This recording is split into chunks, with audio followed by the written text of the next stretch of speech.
Hey, this is John. So, some of the recent stuff with Ayn Rand did get me thinking more about the factors influencing public debate, in particular with framing, because as I had mentioned, for example, regarding the comments on the showcased video that the one guy did in the first of the two-part series, so to speak, that there may have been some framing involved, which is like setting people up to interpret the clip in a certain way, and more favorably, rather than just letting it play by itself in isolation and seeing what people think from that, right?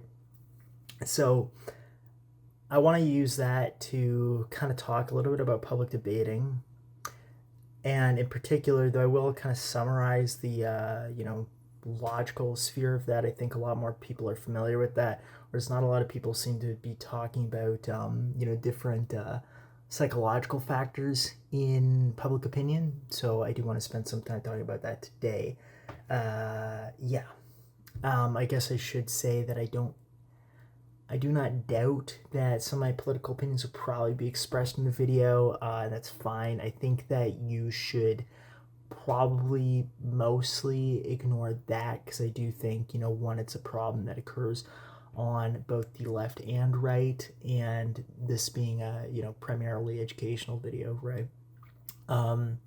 Though I do think that, just to be, very transparent, that more of these issues come up on the right, namely as a result of educational differences, where we do see from the data that more educated people are left-leaning, and what that would probably suggest is that more of them are aware of the psychological biases that may be exhibited through debate, right? But also too, as the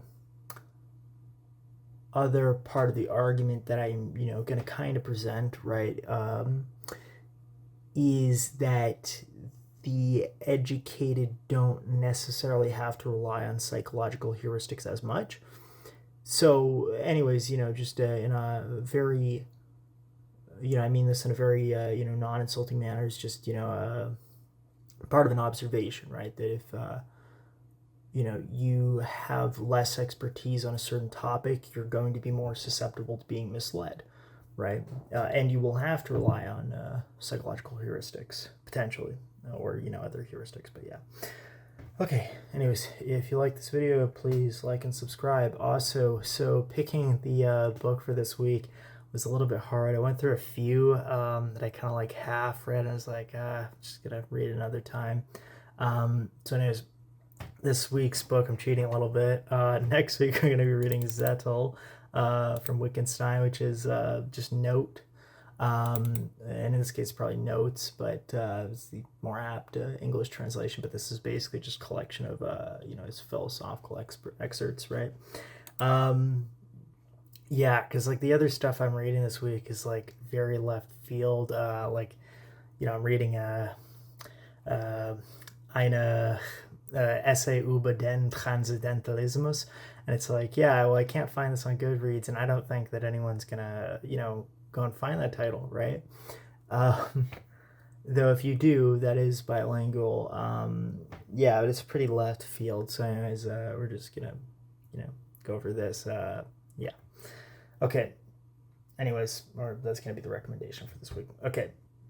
So first, I'm just gonna kind of go over this paper in a little bit. But I want to first kind of talk a little bit about the problems of public debating, and the main one, and I think a lot of people know this, is that it ultimately isn't really geared towards getting to the truth of the matter.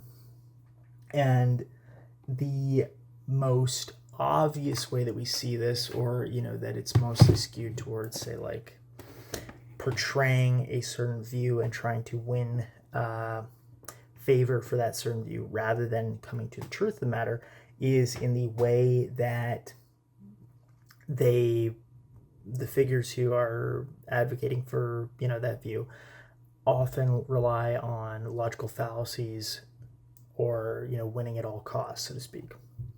Now, some of the other people have talked about public debating, including, say, Noam Chomsky, for example. Chomsky described the media sphere as defining the boundaries for debate, or, thinking about issues in the public, right? Which is pretty interesting. And I think this is also a view that's consistent with, and I can't remember who exactly wrote the article, but some authors from the Harvard Business Review who discussed basically applying a Porter's 5 forces analysis to the government and discovering that it is basically that analysis gives evidence towards the idea that there's a duopolistic strategy going on, right? And the idea is that, if you keep people kind of voting one of two, then you're always winning. So it's in their best interest actually to cooperate. And I think that's pretty consistent with what we see in, just the obvious reality of things, right? Okay. Anyways, so, the idea again being to funnel people into a two-party camp. Okay. But what kinds of logical fallacies do come up in public debate? And again, I think there's lots of videos on this, so I'm just going to kind of gloss through these. But there's lots of people who commented on this, and I think So anyways, some of them that come up a lot are ad hominems. So these are basically attacks on characters, or like you're a bad person, rather than your argument sucks because. So it doesn't deal with the substance of the argument. It deals with their character. Along a similar line, one that's kind of funny, and I've been getting, it seems, is I've heard this a million times before, which is kind of similar to that, because it also doesn't deal with the substance of the argument at all. It's just saying, oh, well, it's very typical to hear this, whatever that means. Okay. Slippery slope fallacies are another one that come up a lot. But in distinguishing slippery slope fallacies from, say, like slippery slope arguments, the main difference is that there's not a chain of events proposed in the slippery slope fallacy, right? Or, there's basically the logical connective tissue is missing from the argument. Okay. Okay, yeah, and then some lesser known ones that still come up a lot, though, that a lot of people, I think, don't really realize are fallacies. One of them is the definist fallacy, which is basically changing the definitions of terms to make positions easier to defend, rather than dealing with those terms as they are intended to be used. Now, I found out, I guess, post developing, and again, this was like, for a private essay, right? I did prove that is a logical error, but apparently, yeah, everyone already knew that, so that's fine. I still proved it from the ground up. But yeah, so that is a logical fallacy, and then general logical errors with respect to, say, the logical structure of the argument. And so, this is kind of relying a little bit on an understanding of formal logic, but the idea is, for example, making poor inferences from the premises. And so one way that this comes up is, for example, in one of Ayn Rand's positions, she had properly used contrapositives, but then switched out the objects at the endpoints to basically falsely equate them. And that just doesn't work, right? So, yeah. Okay. Another one that comes up a lot too, more recently, that I've noticed, and this isn't necessarily a logical fallacy, but it's related to arguments is I've been seeing a lot of argument bundling, or what I'm just going to call argument bundling, which I'm using to refer to this idea that, you give a position and maybe people agree with that, for example, right? But you couple it with other positions. And I'm also going to say that sometimes those people don't even create positions that people agree with, right? I mean, something that you see a lot in public debating now, especially when people are dealing with, say like crowd people. The thing that they might do is they might say something like, okay, we'll just agree to disagree and then immediately move on to the next topic in the same breath. And what I've noticed is that it tends to be the case that when people say, we'll just agree to disagree or whatever, or, something of that nature, that there's a very obvious stance to take against that position, or, they're pretty much switching tune when their back is very close to the wall. At least that's how I feel listening to that sometimes. Of course, I could be wrong. It might just be the case that they're just trying to hurry things along because, people only have a certain limited time, but it does seem to be a pattern in public debating, so that's another one that people can look out for, I suppose. Okay, and the idea, again, is to gain implicit agreement and make it difficult to deal with all of the argument, right? And my recommendation, by the way, if you're ever in that situation, sometimes it comes up to in my daily life, is just be stubborn about dealing with the point. If you can do that somewhat artfully. Yeah. Okay. Now, let's switch over to psychological factors of, public opinion. The main things I want to discuss are framing, which I'm going to basically simplify to exposure and grouping. And the other thing that I'm going to talk about is I'm just going to, call it intimidation, though you can kind of think of it as like pressure. And the idea is to, like, call forth angst from people to get them thinking stupid, right? Okay, so now I do want to spend a little bit of time talking about, why people rely on psychological heuristics first, because I do think it's important to understand that. So my basic contention is that, generally speaking, there's too much information in the world, right? And so how are you going to understand everything properly? For example, you can point to the idea that polymaths have become extremely rare or totally non-existent in the modern world, right? Strictly defined. There are some people online calling themselves polymaths, but that remains to be seen, I suppose. So anyways, it's often going to be the case then that we're going to encounter scenarios where we cannot objectively evaluate the information that we're presented with because we don't have the necessary information to do so. So in those cases, I would say that a lot of the time we're going to rely on psychological heuristics. Things like, do I think that this person is right?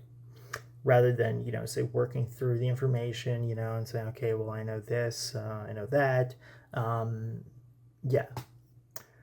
Though I guess people still kind of do that too, though, as I suggest with, say, like grouping and framing, some of that is due to like appeals to information that people have already in lieu of them not having other information. Okay. Now, a better thing to rely on would be logical structures, but that can only get us so far, and there's also issues with people often not having a background in formal logic, which is very different from just a general understanding of logic. Just to be clear. Okay. And then another thing that's often gotten me pretty far, and I will say that this is enhanced certainly by knowing more things, is intuitions about reasonability, right? The idea that I can weigh information and say, okay, how likely is this to be correct based on the other things that I know, and thinking about, how this fits into the reality of those situations, right? And so there's two parts to that. One is knowing more information across different, subjects. And the other is spending a lot of time thinking about those issues when they come up and seeing, how they fit into this, right? So anyways, but those two, sets of heuristics can be hard, right? So, you'd often find it a lot easier to rely on psychological heuristics, though that can be very problematic. Now, why do I think that people rely on that? Why do I think people rely on heuristics like this? And I'm sure that other people have chimed in. I'm probably not the first person to make this kind of proposal, but if we have the basic premise, or if we accept the basic premise that people do want for truth, or they want to know the truth, then they would use whatever tools that they have to arrive at it, if they had the tools to do so. So if people accept that many truths are logically false or contrary to reality, which is what happens, then they likely do not have the tools as opposed to the desire, because again, the assumption was that they have the desire and that if they could, they would use the tools to get to the truth, right? Okay. So then if people have, the desire to evaluate the truth, the only way to evaluate it then under the circumstances that they're given is generally with the improper tools. There are certain uses of psychological heuristics and simplifications that, can get shortcuts, right? But, generally I would consider that an improper tool. It's also possible, though, that the public just generally doesn't have a regard for truth, and that could also explain away all of this as well. But,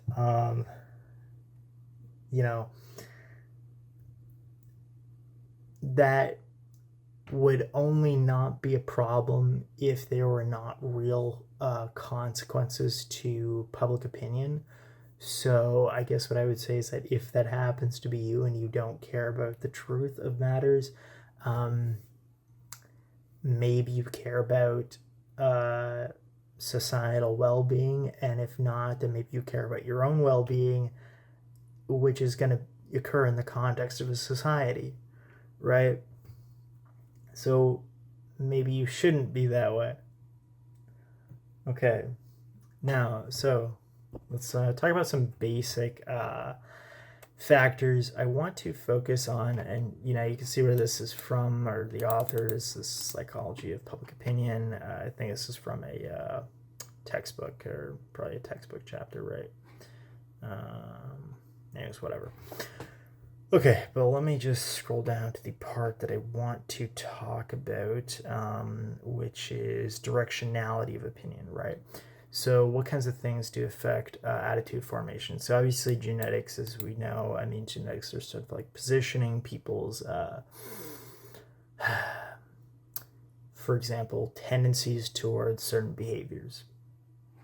Okay, but that's not really something anyone can appeal to, though mere exposure can, right? Or, the idea that being exposed to a view can promote you to adopt that view.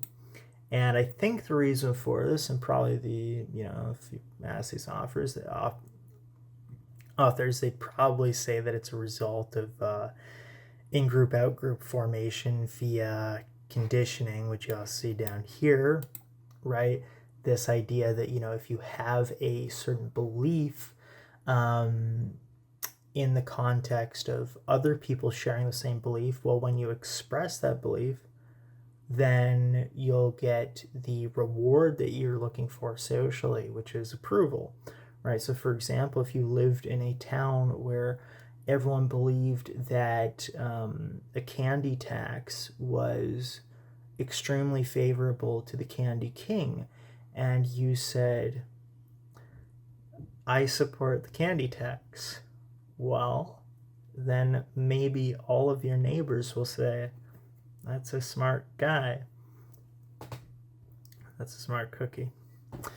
And for you, that will be very elating.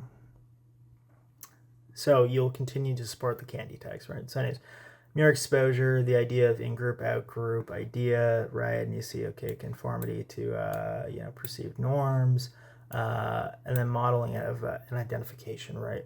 So influence of like people in groups. That's what that is.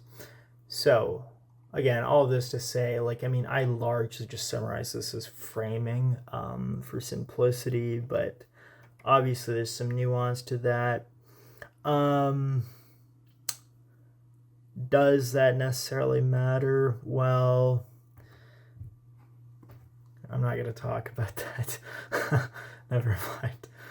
Okay. Yeah. One thing that I do find, and again,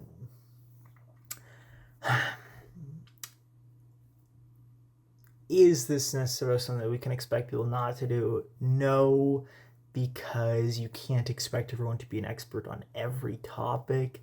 So is it a problem that people rely on, say, their values rather than policy outcomes to decide what they want from politicians? Yes, but is this something that can necessarily be fixed? I don't necessarily know. So yeah, I think that's all that. Yeah, well, there's a group membership, by the way. Yeah. Okay, so that's what I wanted to talk about there. The main reason why I'm sharing this article is because it seems like sometimes on the internet nobody respects my credentials on anything, and I do think that's fair because sometimes I do think I probably just say stuff, and I probably love the smell of my own feet too much. So seeing somebody else agree with me is solid, or at least, providing some kind of legitimate foundation for the things that I talk about on camera is, a good thing. Okay. Now, let's talk about a few things. So first, I want to talk about framing through titles and comments. So the example that I'm going to give here, and again, I don't want to talk about the truth value of these debates here, because that's not really the point. The point is, for example, let's first kind of draw on the titles, right? And I'm not going to play these clips because they're not very important. So first, I'm on, this is Destiny versus Owen Schroyer, I think his name is. Yes. Okay, and I just want you to, say, what do I mean when I say framing through title? Well, I mean that, you take the same sort of debate, you take certain parts and you say something about it that people are going to think when they watch the clip. So here it is, Destiny slams InfoWars horse slams their horse. They could never ride away again. He slams InfoWars host on obvious deception. And then here we see, same debate from Uncensored America. Owen Schroyer calls out Destiny, right? Now, you might not think, okay, well, I know the truth. Well, apparently none of the people in the comments do, right? Because they just... and again, maybe this is largely algorithmic, right? Are these necessarily things that people are trying to shape public opinion with? Well, I wouldn't be surprised by the titles. With the comments, there's definitely, I want to say there's definitely some of that, though it's not entirely clear. But is it all direct manipulation? Almost certainly not, right? A lot of this is just going to be the fact that the algorithm is gearing stuff towards people to agree with those people further and identify more with that group, right? So again, you can read the comments. The point is that like they're all in agreement, right, with either of these clips. And so when you go and I've seen other people watch clips before, for example, one of the first things that a lot of people do apparently is they go straight to the comments, right, to get a quick snapshot of what's going on here. And so then you can see very quickly how this shapes public opinion, right? But it can't possibly be useful when I point it out in this manner, right? So anyways, that's kind of important to recognize if you've never seen that kind of stuff before, though I'm sure a lot of people have. People just frame it as though they are right, and the effect that that has is actually pretty powerful. Now, there's some other ways that people frame as well, though. A big fan of that, and again, I don't. Geez, I wish my watches weren't up here. But anyways, the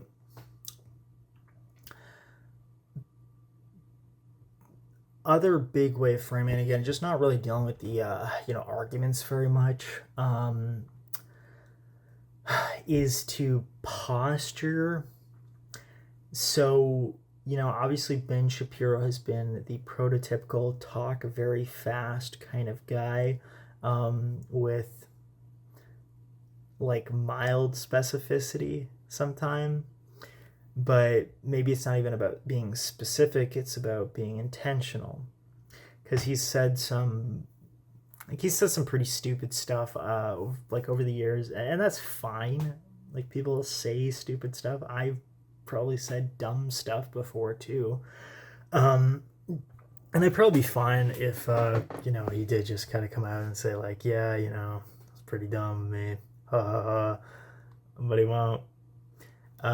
So obviously there's this clip where he talks about, selling underwater housing.